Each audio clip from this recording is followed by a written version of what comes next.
ಎಲ್ಲರಿಗೂ ನಮಸ್ಕಾರ. ನಾನು ನಿಮ್ಮ ರಮಾಶ್ರೀ ನಾಡಿಗೇರ್. ರಮ್ಯ ಕಥಾಲೋಕಕ್ಕೆ ಮತ್ತೊಮ್ಮೆ ನಿಮಗೆಲ್ಲರಿಗೂ ಸ್ವಾಗತ. ನೀವೀಗ ನಾನಿನ್ನ ಧ್ಯಾನದೊಳಿರಲು ಕಾದಂಬರಿಯ 3ನೇ ಭಾಗವನ್ನು ಕೇಳ್ತಾ ಇದ್ದೀರಾ. ಆಟೋ ಹತ್ತುವಾಗ ತಿರುಗಿ ನೋಡಿದ ತನ್ನ ಮನದೊಡೆಯನನ್ನು ತನ್ನ ಕಣ್ಣಲ್ಲೇ ಸೆರೆಯಾಗಿಸಿಟ್ಟಿಕೊಂಡಳು ಸಂಧ್ಯಾ. ಮನಸ್ಸು ಪೂರ್ತಿ ನಿರಾಸೆಯ ಕಡಲಲ್ಲಿ ಮುಳುಗಿತ್ತು. ಏನು ಸಂಧ್ಯಾ, ಆಗಲೇ ರೆಡಿ ಆಗಿಬಿಟ್ಟಿದೀಯಾ? ಇನ್ನೂ ಬೇಕಾದಷ್ಟು ಟೈಮ್ ಇದೆ ಅಲ್ವಾ ಎಂದು ಕೇಳಿದಳು ಛಾಯಾ. ಅದು ಸ್ವಲ್ಪ ಲೈಬ್ರರಿಗೆ ಹೋಗೋದಿತ್ತು, ಅದಕ್ಕೆ ಬೇಗ ರೆಡಿಯಾಗಿ ಬಂದೆ ಕಣೆ. ಹಾಗೆ ನೀನು ಬರ್ತೀಯೇನೋ ಕೇಳೋಣ ಅಂದ್ಕೊಂಡೆ ಎಂದಳು ಸಂಧ್ಯಾ. ಅಯ್ಯೋ ಸಂಧ್ಯಾ, ಲೈಬ್ರರಿಗಾ? ಅದು ಛಾಯಾನಾ?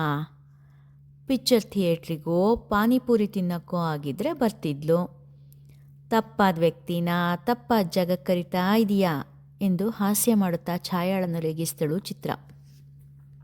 ಅಯ್ಯೋ ಪಾಪಿ, ಯಾಕೆ ಹೀಗಂತೀಯಾ ಎಂದು ಅವಳನ್ನು ಓಡಿಸಿಕೊಂಡು ಹೋದಾಗ ಚಂದ್ರಿಕಾ ಬಂದು ಸಂಧ್ಯಾಳನ್ನು ಒಳಗೆ ಕರೆದುಕೊಂಡು ಹೋದರು.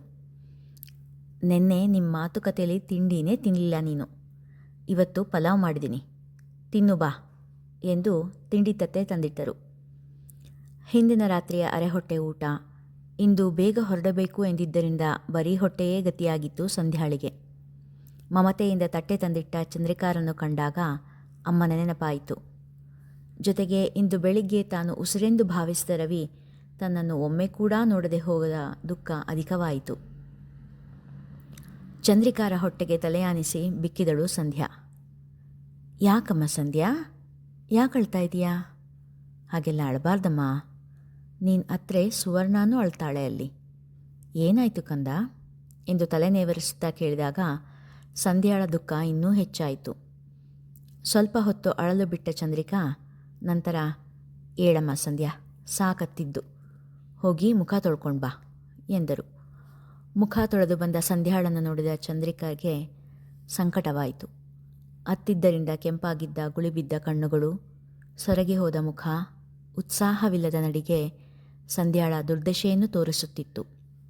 ಚಂದ್ರಿಕಾ ಸಂಧ್ಯಾಳನ್ನು ಕೂರಿಸಿ ಅವರೇ ತುತ್ತಿಟ್ಟರು.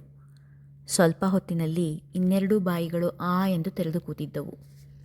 3 ಜನರಿಗೆ ಉಣಿಸಿ ತೃಪ್ತರಾದರು ಚಂದ್ರಿಕಾ.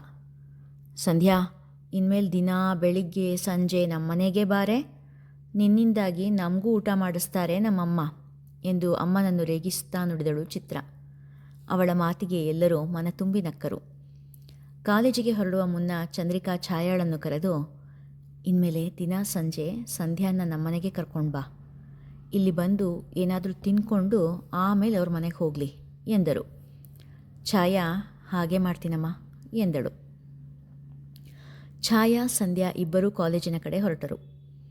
ಸಂಧ್ಯಾಳಿಗೆ ರವಿಯ ಬಗ್ಗೆ ಕೇಳುವ ಆಸೆ, ಆದರೆ ಕೇಳಲು ಸಂಕೋಚ. ಛಾಯಾಳಿಗೆ ಇದರ ಬಗ್ಗೆ ಏನೂ ತಿಳಿಯದು.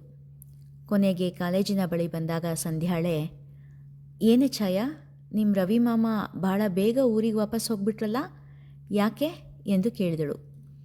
ಅಯ್ಯೋ, ಮರ್ತೇ ಹೋಗಿತ್ತು ನೋಡು ನಿಂಗೆ ಹೇಳೋಕ್ಕೆ. ನಿನ್ನೆ ನಾವೆಲ್ಲರೂ ಶಾಪಿಂಗಿಗೆ ಹೋಗಿದ್ವಿ ಕಣೆ. ಮಾಮ ಎಲ್ಲರಿಗೂ ಬಟ್ಟೆ ಶಾಪಿಂಗ್ ಮಾಡಿಸ್ದ.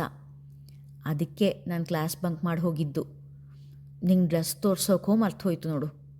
ಸಾಯಂಕಾಲ ತೋರಿಸ್ತೀನಿ ಇನ್ನೂ ಉತ್ಸಾಹದಿಂದ ಹೇಳುತ್ತಲೇ ಇದ್ದಳು ಛಾಯಾ. ಸಂಧ್ಯಾ, ಶಾಪಿಂಗಾ, ಯಾಕೆ ಎಂದು ಕೇಳಿದಳು.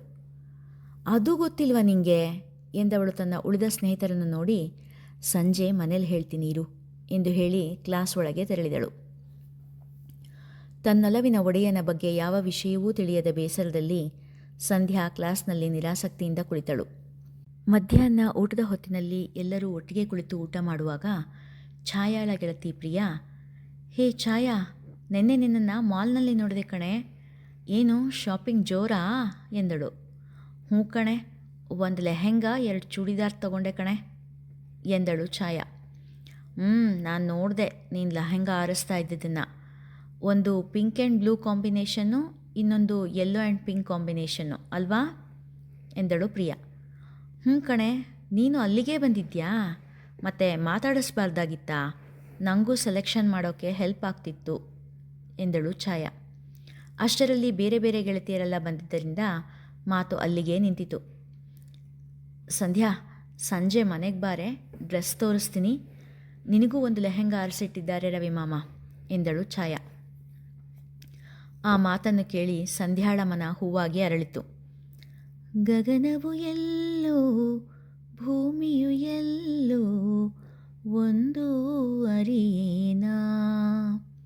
ಮನ ಹಗುರಾಗಿ ಗುಣಗುಣಿಸತೊಡಗಿದಳು ಸಂಧ್ಯಾ. ಏನೇ ಸಂಧ್ಯಾ, ಫುಲ್ ಖುಷಿಯಾಗಿದೆಯಾ ಅನಿಸುತ್ತೆ, ಒಳ್ಳೆ ಹಾಡು ಹೇಳ್ತಾ ಇದೀಯಾ ಎಂದಳು ಗೆಳತಿ ಸಿಂಚನ.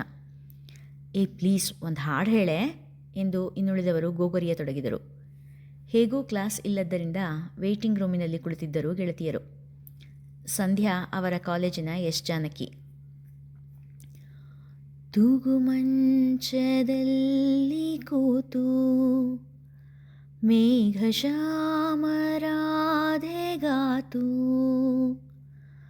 ಆಡುತ್ತಿಹನು ಏನೋ ಮಾತು ರಾಧೆ ನಾಚುತ್ತಿದ್ದಳು.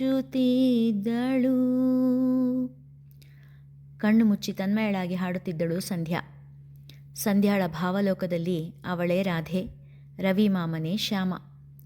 17ರ ಅಬೋಧ ಮನಸ್ಸು ರವಿಯ ಗುಂಗಲ್ಲಿ ಪೂರ್ತಿ ಮುಳುಗಿತ್ತು. ಅವಳ ಕನಸು ಅವನೇ, ಅವಳ ಮನಸ್ಸಲ್ಲಿಯೂ ಅವನೇ. ಅವಳ ಜೀವನದ ಗುರಿಯೇ ರವಿ.